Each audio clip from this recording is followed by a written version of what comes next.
ನಿಮಗೆಲ್ಲರಿಗೂ ಕೂಡ ಶ್ರೀಕೃಷ್ಣ ಪರಮಾತ್ಮನ ವಚನಾಮೃತಕ್ಕೆ ಆಧಾರದ ಸ್ವಾಗತ ಸುಸ್ವಾಗತ. ಪ್ರಿಯ ಬಂಧುಗಳೇ, ನೀವು ಶ್ರೀಕೃಷ್ಣ ಪರಮಾತ್ಮನ ಭಕ್ತರೇ ಆಗಿದ್ದರೆ ಈ ಕೂಡಲೇ ಈ ವಿಡಿಯೋಗೆ ಒಂದು ಲೈಕ್ ಅನ್ನ ಮಾಡಿ ಹಾಗೂ ಜೈ ಶ್ರೀಕೃಷ್ಣ ಪರಮಾತ್ಮ ಎಂದು ಕಾಮೆಂಟ್ ಅನ್ನ ಮಾಡಿ. ಶ್ರೀಕೃಷ್ಣ ಪರಮಾತ್ಮನು ನಿಮ್ಮ ಎಲ್ಲ ಸಮಸ್ಯೆಗಳಿಗೆ, ನಿಮ್ಮ ಎಲ್ಲ ತೊಂದರೆಗಳಿಗೆ ತನ್ನ ಮಾತಿನ ಮೂಲಕವೇ ಪರಿಹಾರವನ್ನ ಸೂಚಿಸುವನು. ಅಂತಹ ವಚನಾಮೃತವನ್ನ ಕೇಳಿ ಧನ್ಯರಾಗೋಣ. ಬನ್ನಿ. ದೀಪ ಗುರುತಿಸುವುದು ತನ್ನ ಪ್ರಕಾಶಮಾನವಾಗಿರುವಂತಹ ಬೆಳಕಿನಿಂದಲೇ ಹೊರತು ಯಾರಿಂದ ಹಚ್ಚಲಾಯಿತು ಎಂದಲ್ಲ. ಹಾಗೆಯೇ ನಾವು ನಮ್ಮ ಸಾಮರ್ಥ್ಯದಿಂದಲೇ ಗುರುತಿಸಿಕೊಳ್ಳಬೇಕೇ ಹೊರತು ಬೆಂಬಲಿಗರ ಹೊಗಳಿಕೆಯಿಂದ ಅಲ್ಲವೇ ಅಲ್ಲ. ನಾವು ನಮ್ಮ ತನವನ್ನ ಬಿಡಬಾರದು, ನಮ್ಮ ನಿರಂತರವಾಗಿರುವಂತಹ ಪ್ರಯತ್ನವನ್ನ ಬಿಡಬಾರದು. ನಮ್ಮ ಸಾಮರ್ಥ್ಯದಿಂದ ನಾವು ಬೆಳೆದು ತೋರಿಸಬೇಕು. ಮೋಸದ ಒಂದು ಉದ್ದೇಶ ಧರ್ಮವಾಗಿದ್ದರೆ ಮೋಸವೂ ಕೂಡ ಧರ್ಮವೇ ಸಾಧ್ಯವೇ ಇಲ್ಲ. ಸದಾಕಾಲ ಧರ್ಮದಿಂದ ನಡೆಯುವುದನ್ನು ಮನುಷ್ಯ ಕಲಿಯಬೇಕು. ಏನು ಅರ್ಥವಾಗದೇ ಇರುವ ವಯಸ್ಸಿನಲ್ಲಿ ನಮ್ಮ ಜೀವನ ಪ್ರಾರಂಭ ಆಗುತ್ತದೆ. ಅರ್ಥವಾಗುವಷ್ಟರಲ್ಲಿ ಇಡೀ ಜೀವನವೇ ಮುಗಿದು ಹೋಗಿರುತ್ತದೆ. ವಿಚಿತ್ರ ಆದರೂ ಕೂಡ ಇದು ಸತ್ಯವಾದಂತಹ ಮಾತು. ಜೀವನ ಎನ್ನುವುದೇ ಅನಿರೀಕ್ಷಿತವಾದದ್ದು. ಅರ್ಥ ಆದರೂ ಕೂಡ ಬದುಕಬೇಕು, ಅರ್ಥ ಆಗದೇ ಇದ್ದರೂ ಕೂಡ ಜೀವಿಸುವುದನ್ನು ಮನುಷ್ಯ ಕಲಿಯಬೇಕು. ಅಪಹಾಸ್ಯ ಮಾಡಿ ನಗುವವರು ನಗಲಿ, ಅಸೂಹೆಯಿಂದ ಅಳುವವರು ಅಳಲಿ, ನೀನು ಮಾತ್ರ ನಿನ್ನ ಹಾಗೆಯೇ ಇರು. ಎಂದೋ ಒಂದು ದಿನ ಅಪಹಾಸ್ಯ ಮಾಡಿ ನಕ್ಕವರು ನಿನ್ನನ್ನು ನೋಡಿ ಅತ್ತವರು ನಿನ್ನ ಸಹಾಯಕ್ಕೋಸ್ಕರ ನಿನ್ನ ಹತ್ತಿರ ಬಂದೇ ಬರುತ್ತಾರೆ. ಕಾದು ನೋಡು. ದೇವರು ಇದ್ದಾನೆ. ಎಲ್ಲಿ, ಯಾವಾಗ, ಯಾರನ್ನ ಹೇಗೆ ನೋಡಿಕೊಳ್ಳಬೇಕು, ಏನನ್ನ ಕರುಣಿಸಬೇಕು ಎಂದು ಆತನಿಗೆ ತುಂಬ ಚೆನ್ನಾಗಿ ತಿಳಿದಿದೆ. ದೇವರ ಮುಂದೆ ಯಾರ ಆಟವೂ ಕೂಡ ನಿಲ್ಲುವುದಿಲ್ಲ. ಮಾತಿನಲ್ಲಿ ಕ್ಷಮಿಸುವುದಕ್ಕೆ ಸಮಯ ಹಿಡಿಯುವುದಿಲ್ಲ, ಆದರೆ ಮನಸ್ಸಿನಿಂದ ಕ್ಷಮಿಸಲು ಪೂರ್ತಿ ಜೀವನ ಕಳೆದು ಬಿಡುತ್ತದೆ. ಪ್ರೀತಿಸುವುದಕ್ಕೆ ಎಲ್ಲರಿಗೂ ಕೂಡ ಹಕ್ಕಿದೆ, ಆದರೆ ಪ್ರೀತಿಸಿದವರನ್ನೇ ಪಡೆಯುವುದಕ್ಕೆ ಆ ಹಕ್ಕಿನ ಜೊತೆಗೆ ಅದೃಷ್ಟವೂ ಕೂಡ ಇರಬೇಕಾಗುತ್ತದೆ. ಇಲ್ಲವೆಂದರೆ ಪ್ರೀತಿಸಿದವರನ್ನ ಪಡೆಯುವುದಕ್ಕೆ ಸಾಧ್ಯವೇ ಆಗುವುದಿಲ್ಲ. ಎಷ್ಟೇ ತಾಳ್ಮೆಯಿಂದ ಇರುತ್ತೀಯೋ ಅಷ್ಟು ಅಗ್ರವಾಗಿರುವಂತಹ ಸ್ಥಾನಕ್ಕೆ ಏರುತ್ತೀಯ. ಎಷ್ಟು ದೂರ ಇರುತ್ತೇವೆಯೋ ಅಷ್ಟು ಗೌರವ ಎನ್ನುವುದು ಬೆಳೆಯುತ್ತದೆ. ಎಷ್ಟು ಕಡಿಮೆ ಪ್ರೀತಿಯನ್ನ ಮಾಡುತ್ತೇವೆಯೋ ಅಷ್ಟು ಮನಃಶಾಂತಿ ಎನ್ನುವುದು ದೊರೆಯುತ್ತದೆ. ಎಷ್ಟು ಕಡಿಮೆ ಆಸೆಯನ್ನ ಪಡುತ್ತೇವೆಯೋ ಅಷ್ಟು ನಮ್ಮ ಜೀವನದಲ್ಲಿ ನೆಮ್ಮದಿ ಎನ್ನುವುದು ದೊರೆಯುತ್ತದೆ. ನೆಮ್ಮದಿಯನ್ನ ಕಾಣಬೇಕು ಅನ್ನುವುದೇ ಆದರೆ ಆಸೆಯನ್ನ ಇತಿಮಿತಿಯಲ್ಲಿ ಪಡುವುದನ್ನ ಕಲಿಯಬೇಕು. ಅತಿಯಾದ ಆಸೆ ಒಳ್ಳೆಯದಲ್ಲ. ಹಾಸಿಗೆ ಇದ್ದಷ್ಟು ಮನುಷ್ಯ ಕಾಲನ್ನ ಚಾಚಬೇಕು ಎಂದು ಹೇಳುತ್ತಾರೆ. ನಮ್ಮ ಕೈಯಲ್ಲಿ ಎಷ್ಟು ಸಾಧ್ಯವೋ ಅಷ್ಟು ಮಾತ್ರ ನಾವು ಆಸೆಯನ್ನ ಪಡುವುದನ್ನ ಕಲಿಯಬೇಕು. ಯಾರೋ ನನ್ನನ್ನ ಕೇಳಿದರು, ನಿನ್ನವರು ಯಾರು ಎಂದು ನಾನು ನಗುತ್ತಾ ಹೇಳಿದೆ, ಯಾರು ಬೇರೆಯವರಿಗಾಗಿ ನಮ್ಮನ್ನ ಕಡೆಗಣಿಸುವುದಿಲ್ಲವೋ ಅವರು ನಮ್ಮವರು ಎಂದು. ಯಾವ ವ್ಯಕ್ತಿ ಇನ್ನೊಬ್ಬ ವ್ಯಕ್ತಿ ಜೀವನದಲ್ಲಿ ಬಂದ ಎಂದು ಮೊದಲ ವ್ಯಕ್ತಿಗೆ ಯಾರು ತಮ್ಮ ಭಾವನೆಗಳಲ್ಲಾಗಲಿ, ತಮ್ಮ ನಂಬಿಕೆಗಳಲ್ಲಾಗಲಿ, ತಮ್ಮ ಒಂದು ವಿಶ್ವಾಸಗಳಲ್ಲಾಗಲಿ, ತಮ್ಮ ಸಂಬಂಧಗಳಲ್ಲೇ ಆಗಲಿ ಯಾರು ಕಡೆಗಣಿಸುವುದಿಲ್ಲವೋ ಅವರೇ ನಮ್ಮ ನಿಜವಾದ ಬಂಧುಗಳು. ನಿಮಗೆ ಬೆಲೆ ಕೊಡುವವರೇ ಬೇರೆ, ಕೊಟ್ಟಂತೆ ನಡೆಸುವವರೇ ಬೇರೆ. ವ್ಯತ್ಯಾಸ ಗಮನಿಸಿ ಜೀವಿಸಬೇಕು. ಯಾರು ನಿಮಗೆ ನಿಜವಾಗಿಯೂ ಕೂಡ ಬೆಲೆಯನ್ನ ಕೊಡುತ್ತಾರೆಯೋ ಅಂಥವರೊಂದಿಗೆ ನಿಜವಾದ ಸಮಯವನ್ನ ಕಳೆಯಿರಿ. ಯಾರು ಕೊಟ್ಟವರಂತೆ ನಟಿಸುತ್ತಾರೆಯೋ ಅಂಥವರಿಂದ ಕೊಂಚ ದೂರವೇ ಸರಿದು ಬಿಡಿ. ಹಸಿದಾಗ ಸಿಗದೆ ಇರುವಂತಹ ಅನ್ನ, ದಣಿವಾದಾಗ ಸಿಗದೆ ಇರುವಂತಹ ನೆರಳು, ದುಃಖದಲ್ಲಿ ಇದ್ದಾಗ ಬಾರದೆ ಇರುವಂತಹ ಸಂಬಂಧಗಳು, ಕಷ್ಟಕ್ಕೆ ಆಗದೆ ಇರುವಂತಹ ಸ್ನೇಹ, ಶವವಾದಾಗ ತೋರಿದಂತಹ ಪ್ರೀತಿ ಯಾವತ್ತಿಗೂ ಕೂಡ ವ್ಯರ್ಥವೇ ಆಗುವುದು. ಆ ಸಮಯದಲ್ಲಿ, ಆ ದಿನಮಾನಗಳಲ್ಲಿ ಮಾತ್ರ ಬಂದು ನಮ್ಮಲ್ಲಿ ಏನು ಬೇಕು, ಏನು ಬೇಡ ಎಂದು ಪರಿಗಣಿಸುತ್ತಾರೆಯೋ ಅಂಥವರು ಮಾತ್ರ ನಮ್ಮವರಾಗುವುದಕ್ಕೆ ಸಾಧ್ಯವಾಗುವುದು. ಅಂಥ ಜನರನ್ನ ಮಾತ್ರ ನೀವು ನಂಬಿ ಅಂಥವರೊಂದಿಗೆ ಜೀವನವನ್ನ ಕಳೆಯಿರಿ. ಹಗೆಯನ್ನ ಸಾಧಿಸುವುದಕ್ಕೆ ಸಮಯವನ್ನ ವ್ಯರ್ಥ ಮಾಡಬೇಡಿ. ನಿಮ್ಮನ್ನ ನೋಯಿಸಿದವರು ಕೊನೆಗೆ ಅವರ ಕರ್ಮವನ್ನ ಅವರೇ ಎದುರಿಸುತ್ತಾರೆ. ಅವರ ಕರ್ಮವನ್ನ ಅವರೇ ಅನುಭವಿಸುವಂತಹ ಸಮಯವೂ ಕೂಡ ಬಂದೇ ಬರುತ್ತಾರೆ. ಎಂದಿಗೂ ಕೂಡ ಹಗೆತನ ಎನ್ನುವುದು ಒಳ್ಳೆಯದಲ್ಲ. ಯಾವ ವ್ಯಕ್ತಿಯು ಕೆಟ್ಟ ದಿನಗಳನ್ನು ತನ್ನ ಜೀವನದಲ್ಲಿ ನೋಡಿರುತ್ತಾನೆಯೋ, ಕೆಟ್ಟ ದಿನಗಳನ್ನು ತನ್ನ ಜೀವನದಲ್ಲಿ ಅನುಭವಿಸಿ ಇರುತ್ತಾನೆಯೋ, ಅವನು ಎಂದಿಗೂ ಕೂಡ ಬೇರೆ ವ್ಯಕ್ತಿಗಳಿಗೆ ಕೆಟ್ಟದ್ದನ್ನು ಬಯಸುವುದೇ ಇಲ್ಲ. ಏಕೆಂದರೆ ಕೆಟ್ಟದ್ದರ ಪರಿಣಾಮ ಏನು ಎನ್ನುವುದು ಆತನ ಜೀವನದಲ್ಲಿ ತುಂಬ ಚೆನ್ನಾಗಿ ಆತನ ಅರಿವಿಗೆ ಬಂದಿರುತ್ತದೆ. ಹಾಗಾಗಿ ಕೆಟ್ಟದ್ದನ್ನು ಯಾರಿಗೂ ಕೂಡ ಮಾಡಲೇಬೇಡಿ. ಮಾತಿನ ವರ್ತನೆ ಎನ್ನುವುದು ಹೇಳುತ್ತದೆ ಮನುಷ್ಯ ಹೇಗೆ ಅಂತ. ವಾದಿಸುವಂತಹ ವರ್ತನೆ ಹೇಳುತ್ತದೆ ಅವನ ಜ್ಞಾನ ಎಷ್ಟು ಅಂತ. ಅಹಂಕಾರ ಎನ್ನುವುದು ಹೇಳುತ್ತದೆ ಅವನ ಬಳಿ ಇರುವಂತಹ ಧನ ಎಷ್ಟು ಅಂತ. ಆದರೆ ಸಂಸ್ಕಾರ ಎನ್ನುವುದು ಹೇಳುತ್ತದೆ ಅವನ ಮನೆತನ ಹೇಗೆ ಅಂತ. ನಾವು ಸಂಸ್ಕಾರಯುತವಾಗಿರುವಂತಹ ಜೀವನವನ್ನು ರೂಢಿಸಿಕೊಳ್ಳಬೇಕು. ಮನುಷ್ಯ ಆದವನು ಎಲ್ಲವನ್ನೂ ಕೂಡ ಗಳಿಸಬಹುದು. ಆದರೆ ಸಂಸ್ಕಾರ ಇರುವಂಥವರು ಮಾತ್ರ ಸಂಸ್ಕಾರವನ್ನು ಗಳಿಸಿಕೊಳ್ಳುವುದಕ್ಕೆ ಸಾಧ್ಯವಾಗುವುದು. ಅಂತಹ ಸಂಸ್ಕಾರ ನಿಮ್ಮಲ್ಲಿರಲಿ. ಖಂಡಿತವಾಗಿಯೂ ಕೂಡ ನಿಮ್ಮ ಸಂಸ್ಕಾರಕ್ಕೆ ಒಂದು ಒಳ್ಳೆಯ ಪರಿಹಾರ ಎನ್ನುವುದು ಕಾಲಮಾನ ಬಂದಾಗ ಸಿಕ್ಕೇ ಸಿಗುತ್ತದೆ. ಕೇವಲ ದೇವರನ್ನ ಪೂಜಿಸುವುದರಿಂದ ಪುಣ್ಯ ಎನ್ನುವುದು ದೊರಕುವುದಿಲ್ಲ. ಉತ್ತಮವಾಗಿರುವಂತಹ ಬುದ್ಧಿ, ಉತ್ತಮ ಯೋಚನೆ, ಉತ್ತಮ ಕೆಲಸ, ಉತ್ತಮವಾಗಿರುವಂತಹ ಮಾತುಗಾರಿಕೆ, ಉತ್ತಮವಾಗಿರುವಂತಹ ವರ್ತನೆ, ಕರುಣೆ, ಅಹಿಂಸೆಯಾಗಿರಬಹುದು. ಪುಣ್ಯ ಎನ್ನುವುದು ಸಿಗುತ್ತದೆ. ಮುಂದೆ ಬರುವಂತಹ ಜನ್ಮಕ್ಕೆ ಈ ಜನ್ಮವೇ ಬುನಾದಿ ಆಗಿರಬಹುದು. ನಿಜ ಅಲ್ಲವೇ? ಹಾಗಾಗಿ ನೀವು ಮಾಡಬೇಕಾಗಿರುವಂಥದ್ದು ಬುದ್ಧಿಯನ್ನು ಸಂಪಾದಿಸಿಕೊಳ್ಳಿ, ಉತ್ತಮವಾಗಿರುವಂತಹ ವರ್ತನೆಗಳನ್ನು ಮೈಗೂಡಿಸಿಕೊಳ್ಳಿ, ಅಹಿಂಸೆಯನ್ನು ತ್ಯಾಗ ಮಾಡಿ, ಪುಣ್ಯದ ಕೆಲಸಗಳಲ್ಲಿ ನಿರತರಾಗಿರಿ. ಆಗ ದೇವರು ಖಂಡಿತವಾಗಿಯೂ ಕೂಡ ನಿಮ್ಮ ಎಲ್ಲ ಇಷ್ಟಾರ್ಥಗಳನ್ನು ನೆರವೇರಿಸುತ್ತಾನೆ. ದೇವರಿಗೆ ನೀವು ಒಲಿಸಿಕೊಳ್ಳುವುದು ಬೇಡವೇ ಬೇಡ.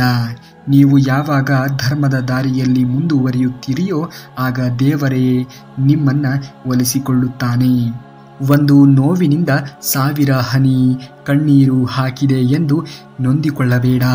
ಆ ಒಂದು ನೋವಿನಿಂದ ಲಕ್ಷಗಟ್ಟಲೆ ಅನುಭವ ಎನ್ನುವುದು ಪಡೆದು ಖುಷಿ ಪಟ್ಟು ಆ ಅನುಭವಗಳ ನಿನ್ನ ಉನ್ನತವಾಗಿರುವಂತಹ ಜೀವನಕ್ಕೆ ಸ್ಫೂರ್ತಿ ಆಗಿರುತ್ತವೆ ಅನ್ನುವುದನ್ನು ನೀನು ಮರೆಯಲೇಬೇಡ.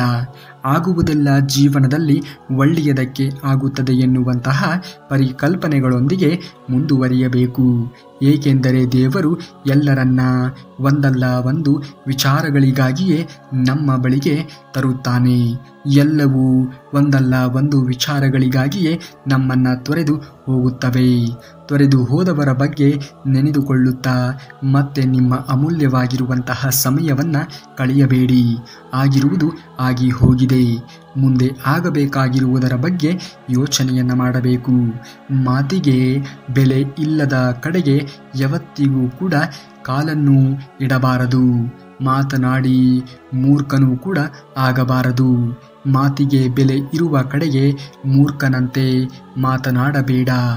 ಎಲ್ಲಿ ನಿಮಗೆ ಬೆಲೆ ಎನ್ನುವುದು ಸಿಗುತ್ತದೆಯೋ, ಎಲ್ಲಿ ನಿಮ್ಮ ಮಾತುಗಳಿಗೆ ಮಹತ್ವ ಎನ್ನುವುದು ದೊರೆಯುತ್ತದೆಯೋ ಅಲ್ಲಿ ನಿಮ್ಮ ಪಯಣ ಎನ್ನುವುದು ಇರಬೇಕು.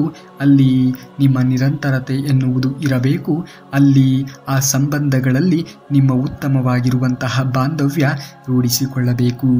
ಅದು ಇಲ್ಲದೆ ಇರುವ ಕಡೆಗೆ ಎಂದಿಗೂ ಕೂಡ ನಿಮ್ಮ ಮಾತುಗಾರಿಕೆಯನ್ನು ನಡೆಸುವುದಕ್ಕೆ ಹೋಗಲೇಬಾರದು. ಜೀವನದಲ್ಲಿ ಯಾವುದೂ ಕೂಡ ಆಕಸ್ಮಿಕವಲ್ಲ.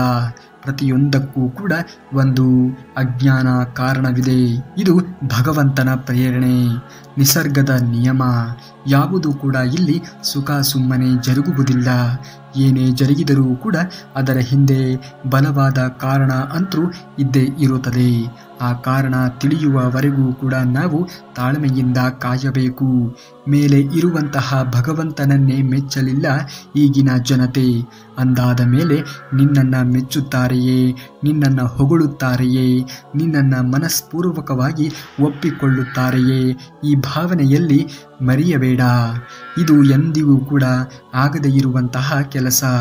ಸಾಲ ಎಂಬುವುದು ಒಂದು ಇಲಿಯ ಬೋನಿನ ರೀತಿಯದ್ದು. ಅದರೊಳಗೆ ನುಗ್ಗುವುದು ಬಹಳನೇ ಸುಲಭ, ಆದರೆ ಒಳಗೆ ನುಗ್ಗಿದ ನಂತರ ಅದರಿಂದ ಹೊರಗೆ ಬರುವುದು ಕಠಿಣವಾಗಿರುವಂತಹ ಕೆಲಸ. ಸಾಲಗಳನ್ನು ಎಂದಿಗೂ ಕೂಡ ಮಾಡಬೇಡಿ. ಅನಿರೀಕ್ಷಿತವಾದದ್ದು ಅಥವಾ ನಿಮಗೆ ಬೇಕಾದದ್ದು ಏನಾದರೂ ಇದ್ದರೂ ಕೂಡ ಅದನ್ನು ಮುಂದೆ ಹಾಕಿಕೊಳ್ಳಿ. ಏಕೆಂದರೆ ಈಗ ನೀವು ಅದನ್ನು ಕೊಂಡುಕೊಳ್ಳುವ ಅಥವಾ ಅದನ್ನು ತೆಗೆದುಕೊಳ್ಳುವ ಭರದಲ್ಲಿ, ಖುಷಿಯಲ್ಲಿ ನೀವು ಸಾಲವನ್ನು ಮಾಡಬಹುದು. ಆದರೆ ಆ ಸಾಲವನ್ನು ತೀರಿಸುವುದಕ್ಕೆ ಎಷ್ಟು ಸಮಯ, ಎಷ್ಟು ವರ್ಷ, ಎಷ್ಟು ತಿಂಗಳುಗಳ ಕಾಲ ನೀವು ಕಷ್ಟವನ್ನು ಪಡಬೇಕು ಎನ್ನುವುದನ್ನು ಮರೆಯಲೇಬಾರದು.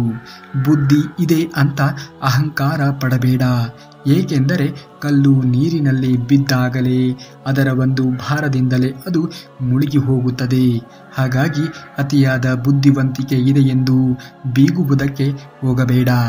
ದೇವರಿಗೆ ಗೊತ್ತಿದೆ ಏನನ್ನ ಕೊಡಬೇಕು, ಏನನ್ನ ಕೊಡಬಾರದು, ಯಾವುದನ್ನ ಕಸಿದುಕೊಳ್ಳಬೇಕು, ಯಾವುದನ್ನ ಕಸಿದುಕೊಳ್ಳಬಾರದು ಎನ್ನುವುದು. ಆತನು ಎಲ್ಲರನ್ನ ವೀಕ್ಷಣೆ ಮಾಡುತ್ತಿರುತ್ತಾನೆ. ನಿಮ್ಮ ಎಲ್ಲ ನೋವುಗಳಿಗೆ, ನಿಮ್ಮ ಎಲ್ಲ ಸಂಕಟಗಳಿಗೆ, ನಿಮ್ಮ ಪ್ರತಿಯೊಂದು ಕೂಡ ಸಮಸ್ಯೆಗಳಿಗೆ ಪರಿಹಾರವನ್ನ ಆತ ಸೃಷ್ಟಿ ಮಾಡಿಯೇ ಮಾಡುತ್ತಾನೆ. ಆತನ ಮೇಲೆ ನಂಬಿಕೆಯನ್ನಿಡಿ.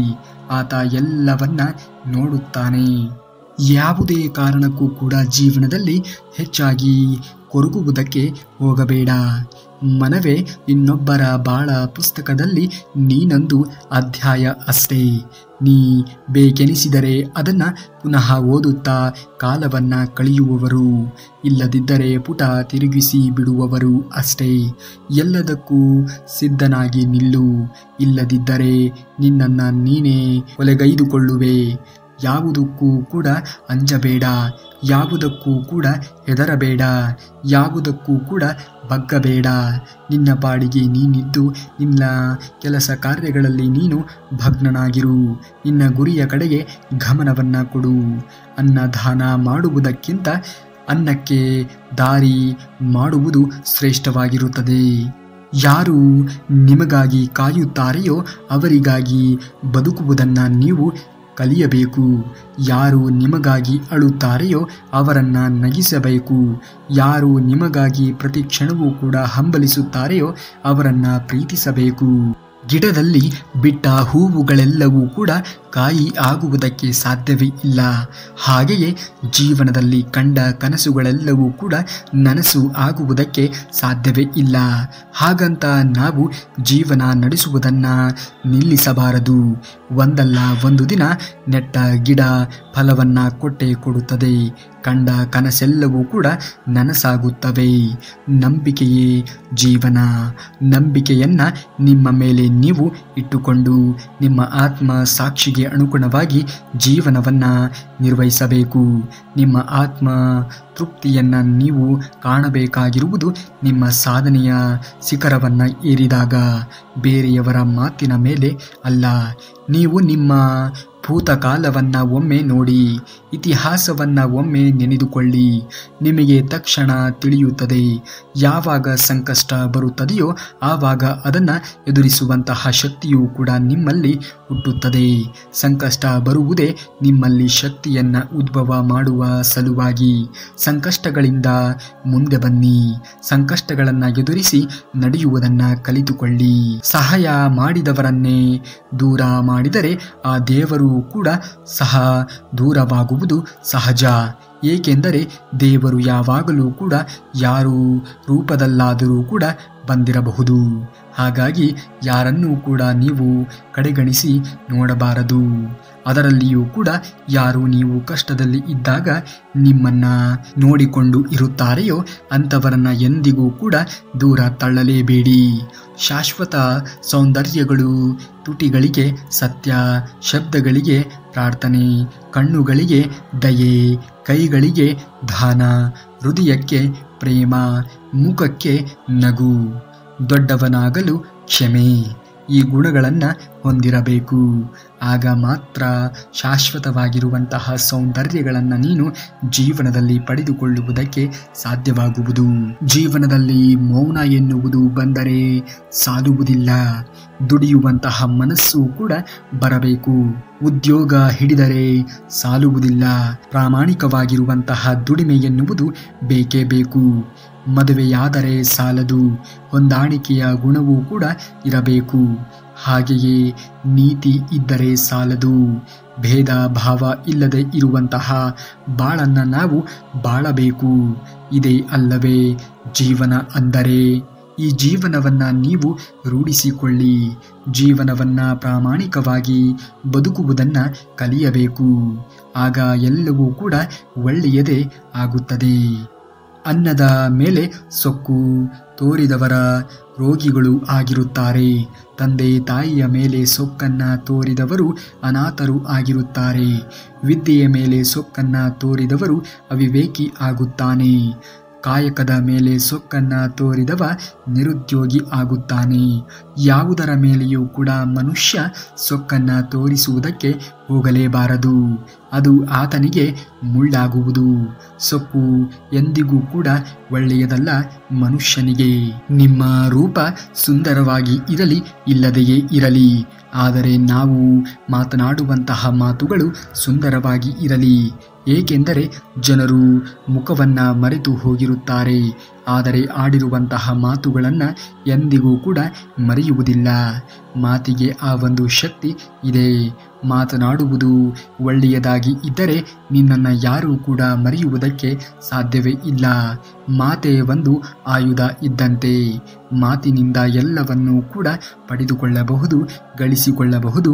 ನಮ್ಮ ಬದುಕೆ ಒಂದು ಹೋರಾಟ ಇದ್ದ ಹಾಗೆ. ಈ ಒಂದು ಹೋರಾಟದಲ್ಲಿ ನಾವು ಮಾಡುವಂತಹ ಕಾರ್ಯವನ್ನು ಪ್ರಾಮಾಣಿಕವಾಗಿ ಮಾಡಬೇಕು. ಏನು ಆಗಬೇಕು ಅನ್ನುವುದು ಆಗಿಯೇ ಆಗುತ್ತದೆ. ಅದನ್ನು ಯಾರಿಂದಲೂ ಕೂಡ ತಡೆಯುವುದಕ್ಕೆ ಸಾಧ್ಯವೇ ಇಲ್ಲ. ಕೆಸರು ನೀರು ಸ್ವಲ್ಪ ಹೊತ್ತು ಅದರ ಪಾಡಿಗೆ ಬಿಟ್ಟು ತಿಳಿಯಾಗುತ್ತದೆ. ಬಿಸಿ ನೀರು ಸ್ವಲ್ಪ ಹೊತ್ತು ಬಿಟ್ಟರೆ ತಣ್ಣಗಾಗುತ್ತದೆ. ಸ್ವಲ್ಪ ಹೊತ್ತು ಕಾದರೆ ಎಲ್ಲವೂ ಕೂಡ ನಮ್ಮ ನಿರೀಕ್ಷೆಗೆ ತಕ್ಕಂತೆ ಬದಲಾಗುತ್ತದೆ. ಕಾಯುವ ತಾಳ್ಮೆ ನಮ್ಮಲ್ಲಿ ಇರಬೇಕು ಅಷ್ಟೇ. ಅವಸರ ಪಟ್ಟರೆ ಎಲ್ಲವೂ ಕೂಡ ಹಾಳಾಗುವುದು. ಅವಸರ ಎನ್ನುವುದು ಮನುಷ್ಯನ ಜೀವನದಲ್ಲಿ ಎಂದಿಗೂ ಕೂಡ ಒಳ್ಳೆಯದಲ್ಲ. ಅವಸರವೇ ಅಪಾಯಕ್ಕೆ ದಾರಿ ಮಾಡಿ ಕೊಡಬಹುದು. ಅಪಾಯ ಎನ್ನುವುದು ಬರಬಾರದು ಎನ್ನುವುದೇ ಆದರೆ ಅವಸರವನ್ನು ಬಿಟ್ಟು ಬಿಡುವುದನ್ನು ಮನುಷ್ಯ ಕಲಿಯಬೇಕು. ಬೇರೆಯವರು ನಿಮ್ಮನ್ನು ತಪ್ಪಾಗಿ ತಿಳಿದುಕೊಳ್ಳುತ್ತಾರೆ ಎಂದು ನೊಂದಿಕೊಳ್ಳಬೇಡಿ. ಏಕೆಂದರೆ ಅವರ ತಿಳುವಳಿಕೆ ಎಷ್ಟಿರುತ್ತದೆಯೋ ಅಷ್ಟೇ ಅವರು ನಿಮ್ಮನ್ನು ತಿಳಿದುಕೊಂಡಿರುತ್ತಾರೆ. ಅದರಲ್ಲಿ ನಿಮ್ಮ ತಪ್ಪೇನೂ ಕೂಡ ಇರುವುದಿಲ್ಲ. ಮನುಷ್ಯನು ಹೇಗೆ ಹಳೆಯ ಹರಿದ ಬಟ್ಟೆಗಳನ್ನು ತ್ಯಜಿಸಿ ಹೊಸ ವಸ್ತುಗಳನ್ನು ಸ್ವೀಕರಿಸುತ್ತಾನೆಯೋ ಹಾಗೆಯೇ ಆತ್ಮವು ಕೂಡ ಅನುಪಯುಕ್ತವಾದ ದೇಹಗಳನ್ನು ಬಿಟ್ಟು ಹೊಸ ದೇಹಗಳನ್ನು ಸ್ವೀಕರಿಸುತ್ತದೆ. ನಿಮ್ಮ ಸಾಧನೆ ಹೇಗಿರಬೇಕು ಅಂದರೆ ನಿಮ್ಮ ಯೋಗ್ಯತೆಯ ಬಗ್ಗೆ ಅನುಮಾನ ಪಟ್ಟವರೆಲ್ಲರೂ ಕೂಡ ನಿಮ್ಮನ್ನು ಮಾತನಾಡಿಸುವ ಮೊದಲು ಅವರ ಯೋಗ್ಯತೆಯ ಬಗ್ಗೆ ಯೋಚಿಸುವಂತೆ ಇರಬೇಕು. ಆ ರೀತಿಯ ಸಾಧನೆಯನ್ನು ನೀವು ಮಾಡಬೇಕು. ನಿಮ್ಮ ಆ ಎಲ್ಲ ಕನಸುಗಳು ನೆರವೇರಲಿ ಎಂದು ಪ್ರಾರ್ಥಿಸುತ್ತಾ, ನೀವೇನಾದರೂ ಶ್ರೀಕೃಷ್ಣ ಪರಮಾತ್ಮನ ಭಕ್ತರೇ ಆಗಿದ್ದರೆ ಈ ಕೂಡಲೇ ಈ ವಿಡಿಯೋಗೆ ಒಂದು ಲೈಕನ್ನು ಮಾಡಿ ಹಾಗೂ ಜೈ ಶ್ರೀಕೃಷ್ಣ ಪರಮಾತ್ಮ ಎಂದು ಕಮೆಂಟನ್ನು ಮಾಡಿ. ಇನ್ನು ಮುಂದಿನ ವಿಡಿಯೋದಲ್ಲಿ ಸಿಗುವವರೆಗೂ ಧನ್ಯವಾದ. ಕರುನಾಡಿಗೆ.